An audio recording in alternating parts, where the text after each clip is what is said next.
एकदम खडे। नमस्कार मैत्रिणींनो, मी आज तुमच्यासाठी नवीन व्हिडिओ घेऊन येत आहे।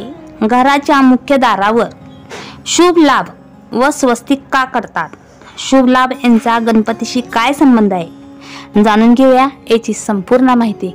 चला तर मग आपण व्हिडिओला सुरुवात करूया। आपल्या घराचा मुख्य दरवाजा खूप महत्त्वाचा मानला गेलेला आहे, त्यामुळे वास्तुशास्त्रामध्ये मुख्य दरवाजाशी संबंधित अनेक महत्त्वाचे नियम आपल्याला सांगण्यात आलेले आहेत। त्यामुळे लोक आपल्या घराच्या मुख्य दरवाजावर शुभ वस्तू लावतात। या गोष्टी लावल्याने घरात राहणाऱ्या लोकांवर सकारात्मक प्रभाव पडतो असे मानले गेलेले आहे। वास्तुशास्त्रामध्ये घरामध्ये सुख समृद्धी टिकण्यासाठी अनेक उपाय आपण करत असतो। कुटुंबातील लोकांची प्रगती होते आणि त्याच्या मागे प्रेम टिकून राहते। हिंदू शास्त्रामध्ये अनेक अशा काही गोष्टी आहेत की ज्याद्वारे व्यक्ती प्रगतीपथावर जाऊ शकतो। त्यापैकी एक चिन्ह आहे म्हणजे शुभ आणि लाभ आणि स्वस्तिक।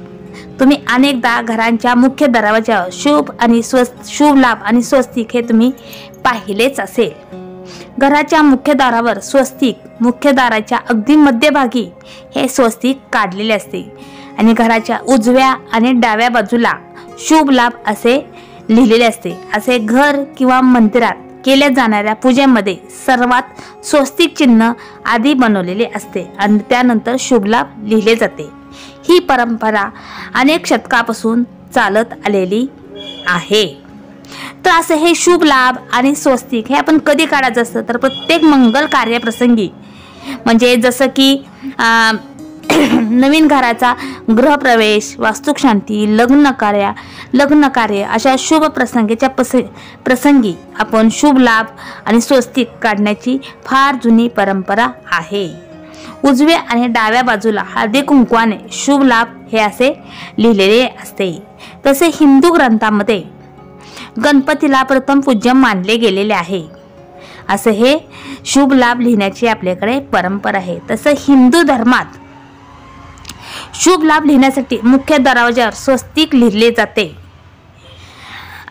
आणि शुभ लाभ लिहितात। असं लिहिल्याने गणपतीचा आशीर्वाद आपल्यावर कायम राहतो, असं हे त्याचे महत्त्व आहे। मग गणपती आणि शुभ लाभ याचा काय संबंध आहे याची माहिती आता आपण थोडक्यात पाहूया। घरात सुख आणि समृद्धी प्राप्ती व्हावी यासाठी आपण घराच्या मुख्य दाराच्या बाजूला शुभ आणि लाभ हे आपण लिहिलेले असते। असे शुभ लाभ लिहिल्याने काय होते, त्याचा नेमका अर्थ काय आहे आणि गणपती बाप्पा आणि शुभ लाभ यांचा संबंध काय आहे याची माहिती आता आपण पाहूया।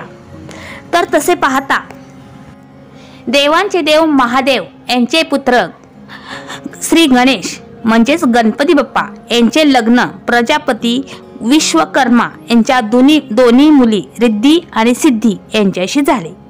सिद्धीपासून शुभ किंवा क्षेम हा मुलगा त्यांना झाला आणि रिद्धीपासून लाभ नावाचा मुलगा झाला। असे लोक परंपरेत यांनाच शुभ आणि लाभ असे म्हणतात। म्हणजे गणेश पुराणानुसार शुभ आणि लाभ हे गणपती बाप्पांचे पुत्र आहेत। गणेश पुराणानुसार शुभ आणि लाभाला केश आणि लाभ या नावाने देखील ओळखले जाते। सिद्धी नावाचा अर्थ आहे बुद्धी, ज्याला हिंदी भाषेत शुभ असे म्हणतात। त्याचप्रमाणे सिद्धी शब्दाचा अर्थ आध्यात्मिक शक्तीची पूर्तता म्हणजेच लाभ असा होय। शुभ आणि लाभांची मुले शास्त्रामध्ये तृष्टी आणि पुष्टी गणपतीच्या स्नुषा म्हटलेले आहे। श्री गणेशांचे नातवंड आमोद आणि प्रमोद आहेत। मान्यतेनुसार गणपतीची एक मुलगी आहे, तिचे नाव आहे संतोषी। तर संतोषी मातेच्या वैभवाबद्दल आपल्या सर्वांना तर माहितीच आहे। संतोषी मातेचा शुक्रवार हा तिचा दिवस आहे, या दिवशी सुद्धा उपवास करतात। अशी संतोषी माता ही गणपती बाप्पांची मुलगी आहे।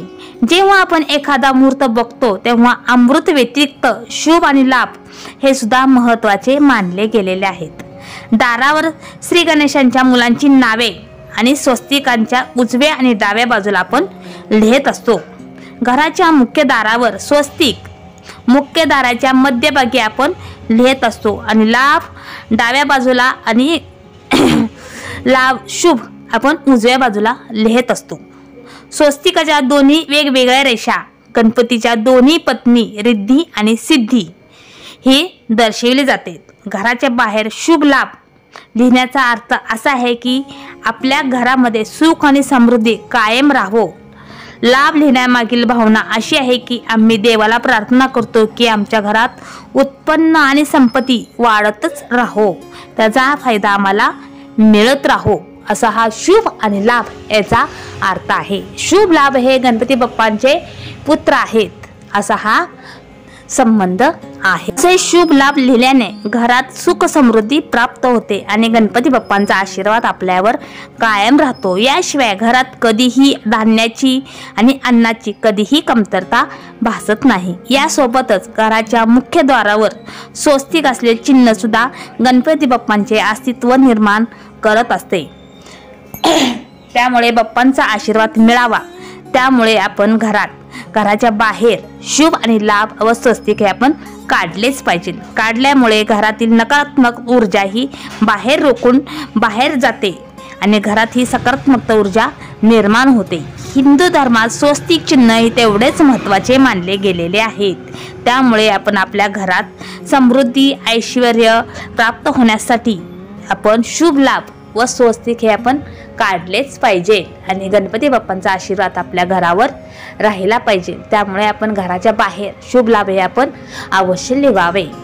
तर असा माझा छोटासा व्हिडिओ तुम्हाला कसा वाटला तो कमेंट बॉक्समध्ये मला नक्की सांगा. असेच नवीन व्हिडिओ पाहण्यासाठी तुम्ही माझ्या चॅनेलला सबस्क्राईब करा आणि व्हिडिओ लाईक करा. धन्यवाद धन्यवाद धन्यवाद. गणपती बाप्पा मोरया.